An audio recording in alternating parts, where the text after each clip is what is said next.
দেখো কালকে শীতলা মায়ের যে পুজো আছে সেই পুজো বেলগেছিয়া কিউ রোডের বুকে যে পুজোটা হয় সেই পুজোর মধ্যে আছি, সবাই চিনতে পারবেন এনাকে। দেখো এবারে এখানে একটা নতুন একটা আমার গা এখন কাঁটা দিয়ে উঠছে। দেখুন এই যে মানুষটাকে, আপনার নাম? চন্দ্রা সরকার। হ্যাঁ, ইনি যে দীক্ষিত হয়েছেন সেই গল্পটা বলছেন, আপনারা শুনুন যে কোথা দিয়ে কী শিক্ষা নিয়ে তবে এখানে এসছে, বলুন। শেষে প্রথম আমি শুক্রবার আমার শ্বশুরবাড়ি কুলগুরু স্বরূপানন্দ তার কাছে পাঠাবে সব ঠিক করেছে। আমি তখন শুক্রবার দুপুরবেলা আমি দেখি যে দক্ষিণেশ্বরের মা ভবতারিণীর মন্দিরে বসে মায়ের ডান দিকে শ্রী শ্রী রামকৃষ্ণদেব তিনি আমাকে দীক্ষা দিচ্ছেন। আর সেই যে দৃশ্যটা, তার মানে এমন দৃশ্য, সামনে বসেছিলেন আমাদের এই একজন সুভাষগড়ের আমার এক ঠাকুরমা, যা শীতলা মন্দির যে পেয়েছে, সেই ঠাকুরমা, আমার শাশুড়ি, আমার বড় মামিমা, তিনজন বসে আছেন। বসে থেকে স্বয়ং আমার মাথার সামনে রামকৃষ্ণদেব এসে মুখের সঙ্গে মুখ লাগিয়ে দিল। আর তখন আমার সারা শরীরটা মানে ধোঁয়ায় একদম ভরে গেল, তার মানে ধোঁয়া এরকম ভরে গেল। তারপরে সেটা কি দৃশ্য, এই যে কাঁটা দিয়ে উঠবে, স্বাভাবিক একটা যে রামকৃষ্ণদেব সামনে থেকে যে দীক্ষা নিয়েছে, দেখুন আপনারা রামকৃষ্ণদেব এইরকম আমাকে দীক্ষা দিলেন, দীক্ষা দিচ্ছেন, আমার মুখের সঙ্গে মুখ লাগলো। তখন আমি অচৈতন্য হয়ে ঠাকুর আমাকে দীক্ষা দিল, যে কথা দীক্ষা দেওয়ার পরে আমি সঙ্গে সঙ্গে বিদ্যুৎ চমকালো, এই জানলা দিয়ে এমনভাবে গুলিম করে আগুনটা এলো, আওয়াজটা এলো। তখন আমার ঘুম ভেঙে গেল। ঘুম ভাঙার পরে তখন আমি শাশুড়িকে সন্ধ্যাবেলা বললাম। তখন শাশুড়ি বলল, তুমি বলবে না কাউকে, কিছু তুমি, আমি কানে কম শুনি, তুমি আমাকে লিখে দাও। আমি লিখে দিলাম। উনি পড়লেন, পরে আমাকে বলছেন, তোমার তো আর স্বরূপানন্দ আর দরকার নেই, তোমার হয়ে গেছে, তোমার হয়ে গেছে, তুমি এখন বেলুড় মঠে যাও। আচ্ছা, চলে যাও বেলুড় মঠে। আমি তখন বেলুড় মঠে গেলাম। তখন স্বামী ভূতেশ্বরানন্দ ছিলেন প্রেসিডেন্ট, তিনি প্রেসিডেন্ট ছিলেন। তার কাছে স্বামী নিত্যানন্দজি সেক্রেটারি, তার কাছে আমি বললাম যে আমি তো একটু দীক্ষা, এই আমার তো একটু কিছু ব্যাপার আছে, আমি কাকে বলবো? তখন বলছে, মাগো আমি তোমাকে পাঠিয়ে দিচ্ছি গুরুদেবের কাছে, এখন যিনি আছেন এই বেলুড় মঠের যিনি আছেন, যা তার কাছে পাঠিয়ে, গুরুদেবের কাছে পাঠিয়ে।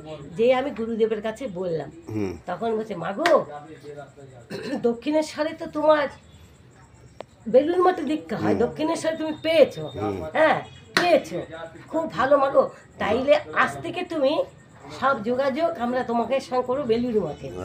সেই থেকে আমার নাম ধাম চিঠি হতো, 4খানা চিঠি আসে, 4খানা আসে দুর্গা পুজো, স্বামীজি, মা শারদা, রামকৃষ্ণদেব,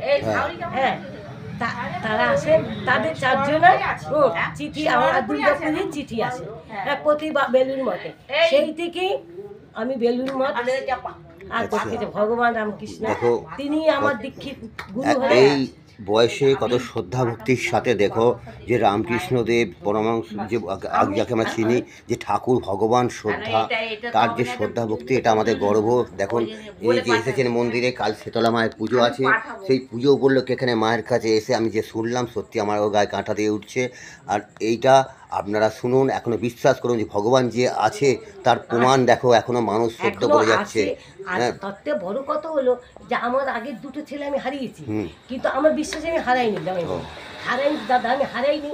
আমি এই মায়ের, এই যে ওই যে ঠাকুরমা এত ভালোবাসতেন, আতুরে পর্যন্ত গেছে আমার ছেলেকে করতে, আমার শ্বশুর নিতে এসছে, কোথাও যায় না তো আতুরে, তবু গেছেন, গিয়ে বাইরে উনি বসেছেন, আমি ভেতরে ছেলে নেই, বলে তুই ভেতরে বস, আমি বাইরে। সেখান থেকে উনি ঝাড়িয়েছেন।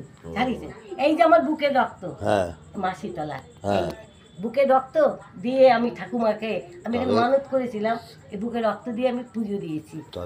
ঠাকুরমাই দিয়েছেন, এত ভালোবাসা। যখনকে আমাকে আলাদা করলো না ওরা, সেদিনকা আমি সবচেয়ে ভাবতে পারি না, আমার যে সত্যি ঈশ্বরের দান আশীর্বাদ, এই ঠাকুরমা, ইনি তো আমার রক্তের কোনো ব্যাপার না, এই ঠাকুরমা যা কেঁদেছেন, নিজেই কাঁদছেন।